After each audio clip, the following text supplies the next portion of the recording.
আপনার ফোনের মেমোরি অথবা আপনার মেমোরিটা একদমই খালি কিন্তু আপনার মেমোরিটা ফুল দেখাচ্ছে।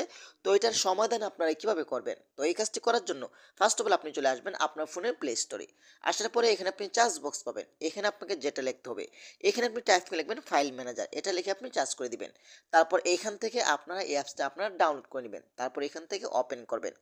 ওপেন করার পরে কিন্তু এখানে যা পারমিশন চাইবে সকল ধরনের পারমিশন অ্যালাউগুলো আপনারা দিয়ে দিবেন। ওকে? যদি ইম্পর্টেন্ট সেটা দেখতে পাচ্ছেন এখানে কুইক লিঙ্ক। ওকে? এখানে আপনি ক্লিক করবেন।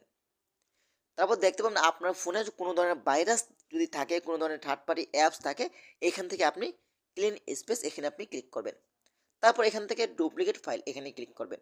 আপনার ফোনে যতগুলো ডুপ্লিকেট ফাইল রয়েছে, ততগুলো ডুপ্লিকেট ফাইল এখান থেকে ডিলিট হয়ে যাবে। ঠিক আছে? তো আপনি এখান থেকে যেগুলো ডুপ্লিকেট দেখেন, এখানে কিন্তু ডুপ্লিকেট দেখাচ্ছে। তো আপনাদেরকে দেখানোর জন্য আমি সামথিং ভাবে করে নিচ্ছি। তারপর ক্লিন আপ অপশনটি ক্লিক করবেন। তো এভাবে কিন্তু আপনার মেমোরিটাকে একদম খালি করতে পারবেন। তো আশা করি ভিডিওটা শেয়ার করে দিতে পারেন এবং আমাদের পেজটি ফলো করতে পারেন। ধন্যবাদ সবাইকে। আসসালামু আলাইকুম।